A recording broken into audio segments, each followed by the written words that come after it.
En este video vamos a continuar hablando ahora acerca de lo que se conoce como los máximos y mínimos locales.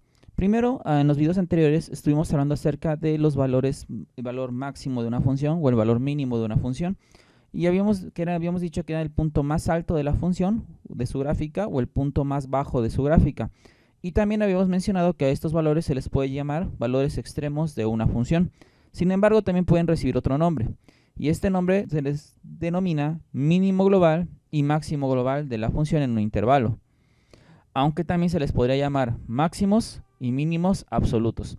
Entonces, a estos valores máximos y mínimos que tratamos en los videos anteriores, donde decíamos que eran los puntos más altos de la gráfica o más pequeños de la gráfica, o la que está en la parte más baja, también se les puede llamar máximos globales, mínimo global, o también máximos y mínimos absolutos. Pero sin embargo también tenemos otro tipo de máximos y mínimos que se reciben el nombre de máximos y mínimos locales, como ustedes pueden observar aquí. Y son los que se definen a continuación. Entrarían en nuestra definición número 2, son lo que se le corresponde a nuestros máximos y mínimos locales.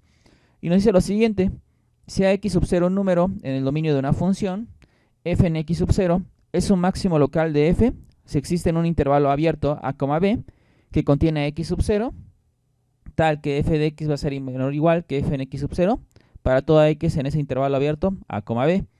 Y f en x sub 0 es un mínimo local de f si existe un intervalo abierto de a, b que contiene x sub 0, tal que f de x es mayor o igual que f en x sub 0 para toda x en a, b. Ahora, los máximos y mínimos locales también reciben el nombre de máximos o mínimos relativos. Quizás esta definición no es muy clara si la leemos de una primera instancia, pero vamos a explicarla mediante una figura. Aquí pueden observar una función. Vamos a considerar un intervalo, que la función va a estar trabajando desde este punto en color rojo hasta este punto en color rojo. Si nosotros solo nos limitáramos a considerar la parte de la gráfica que va desde este punto hasta este punto, ustedes me dirían, pues este es el mínimo de la gráfica, solo considerando este intervalo. Pero si consideran el intervalo original para el cual trabaja la función, es decir, desde aquí hasta acá, podrán observar que hay un punto más bajo de nuestra gráfica. Eso quiere decir que esta parte que está aquí se le considera un mínimo local. A este punto se le considera un mínimo local, puesto que era el mínimo, pero solo en este intervalo. Y ya al considerar un intervalo más grande, o todo el intervalo para el que trabaja la función, nos daremos cuenta de que existe otro punto que se encuentra en una parte más baja de la gráfica. Por decir algo, si ustedes ahora, en lugar de limitar esta parte, solo consideran el intervalo que va desde este punto en color morado hasta este punto en color morado, me dirían claramente que este punto que estoy remarcando aquí, pues es el máximo. Pero sería un máximo local, puesto que si ya consideran todo el intervalo completo, es decir, desde la parte en roja hasta la otra parte en roja, hay un punto, que es el que estoy marcando, que está en una parte más alta que este otro punto. Por lo cual, este es un máximo local, pues será el punto más alto de la gráfica en este intervalo. Pero al considerar todo el intervalo, resulta que hay un punto más alto de la gráfica. Y como este es el punto más alto de la gráfica, ya considerando todo el intervalo, este sería el máximo global. Sería máximo global y máximo local. Local porque solo era el más grande en una parte del intervalo, pero ya considerando todo el intervalo completo, esta es la parte más alta de la gráfica. Y lo mismo aplicaría para lo que son los mínimos. Ahora, si ustedes observan donde tenemos máximos y mínimos, por ejemplo por aquí o por acá, se puede trazar aquí una recta horizontal, una recta tangente horizontal. Así que aquí podríamos concluir que la derivada en este punto tendría que valer 0. Aquí tenemos una esquina, así que podríamos concluir que la derivada aquí no existe. Por lo cual podemos tener los siguientes enunciados.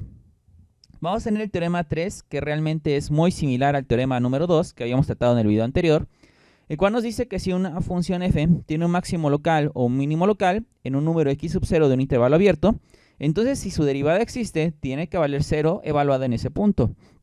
O bien puede que no exista. Es decir, lo que habíamos tratado anteriormente, que nosotros decíamos que donde estaba un máximo o un mínimo, la derivada, si existía, valía 0 al evaluarla en ese punto, o podía que la derivada no existe. Por ejemplo, aquí, en esta situación, a este podemos llamarlo el punto x sub 0. Y observamos que la línea punteada se alarga, y en este punto, entonces, este es el resultado de haber evaluado la función aquí en f en x sub 0. Pero si le sacáramos su derivada, al evaluar en este punto donde está el máximo, esta tiene que valer 0. O puede que no exista la derivada. Es decir, es exactamente lo mismo que el teorema anterior, solo nos está diciendo que también aplica para los máximos y mínimos locales.